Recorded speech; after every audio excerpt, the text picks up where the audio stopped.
You've probably heard the phrase, experience is the best teacher. Well, in tabletop role playing games, that's only half true. Because here's the ugly reality every dungeon master, no matter how many years they've been running the game, still stumbles into the same mistakes. I'm not just talking about rookie errors or forgetting a rule here and there. I'm talking about the kind of bad habits that feel helpful in the moment, like you're saving the session, smoothing things over, or protecting your players. But in reality, these habits slowly drain the life out of your campaign.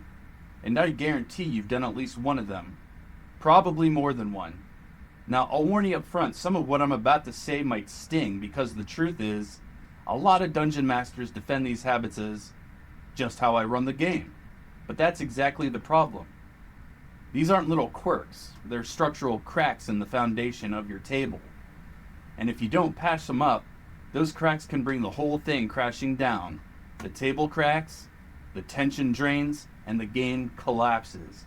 You've felt it. That moment when the dice don't matter anymore.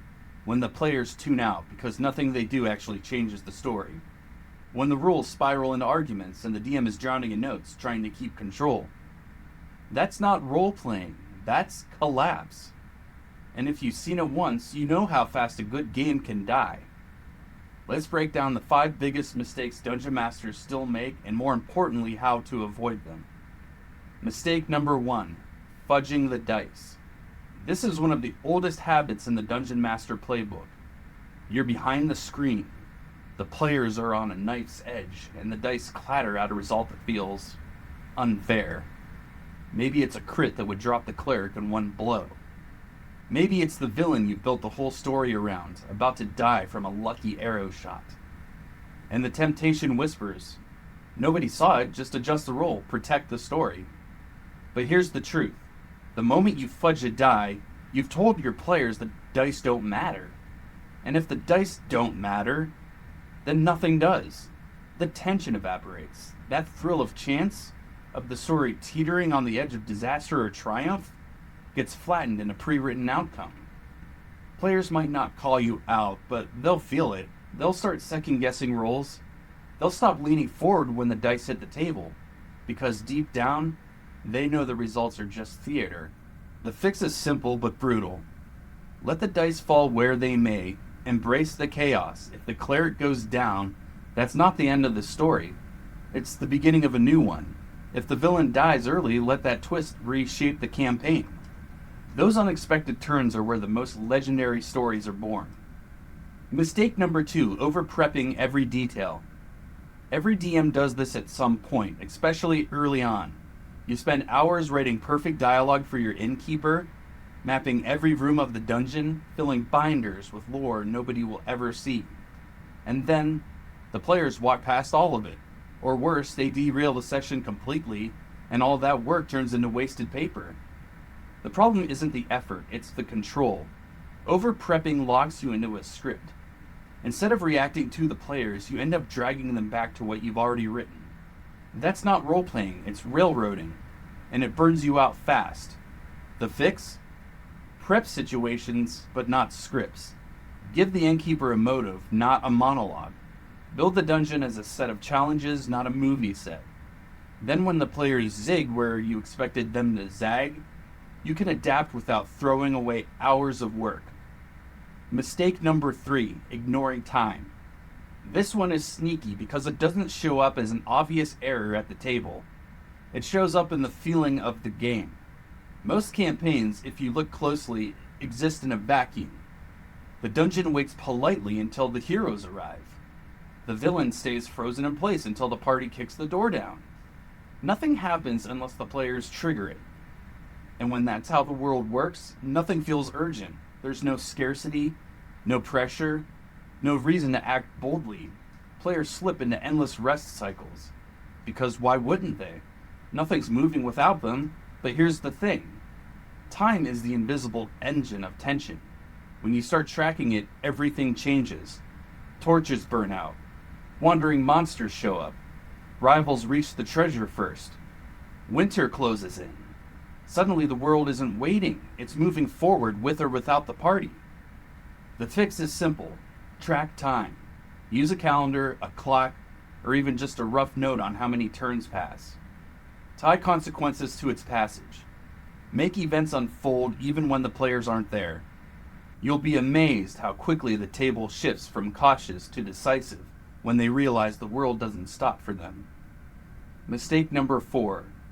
Chasing perfect balance. This one comes from the influence of video games, where every encounter is tuned to be a fair fight. And a lot of DMs adopt that philosophy. Every battle calibrated, every enemy scaled to match the party's level. On paper, it looks fair, but in practice, it's boring. Perfect balance kills unpredictability. If player knows every fight is designed for them to probably win, then where's the danger? Where's the thrill of pushing their luck, or the satisfaction of escaping by the skin of their teeth? Unbalanced encounters, where the party might be outnumbered, outmatched, or forced to retreat, are the ones they'll never forget. That's where the real stories come from. The fix?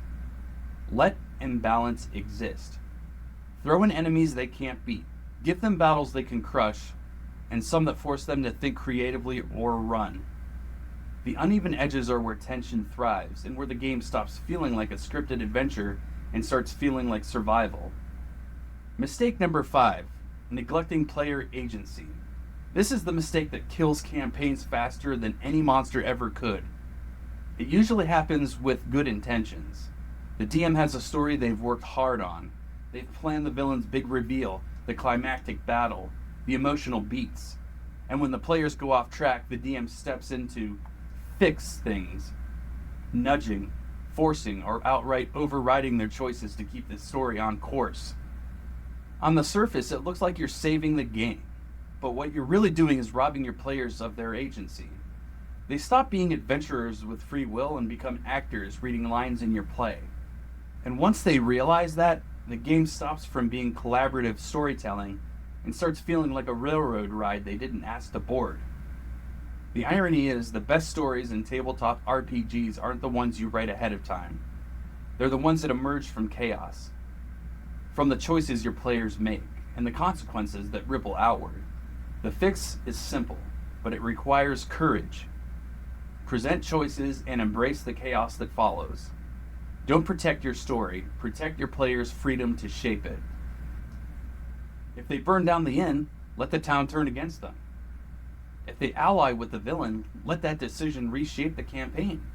The story you end up with might not look like the one you imagined, but it'll be the one your table will never forget. Now let's wrap this up. Here are the 5 biggest mistakes dungeon masters still make. Fudging rolls, over-prepping, ignoring time, chasing balance, and neglecting player agency. Do you recognize yourself in one, or maybe all of these? If so, don't worry. Every DM falls into these traps. The good news is, they're fixable. The moment you stop trying to control everything, and instead let the dice, time, and your players drive the game, your sessions will get sharper, tenser, and more memorable than ever before. So if you found this breakdown helpful, do me a favor, like this video, drop a comment, and hit subscribe so you don't miss the next one.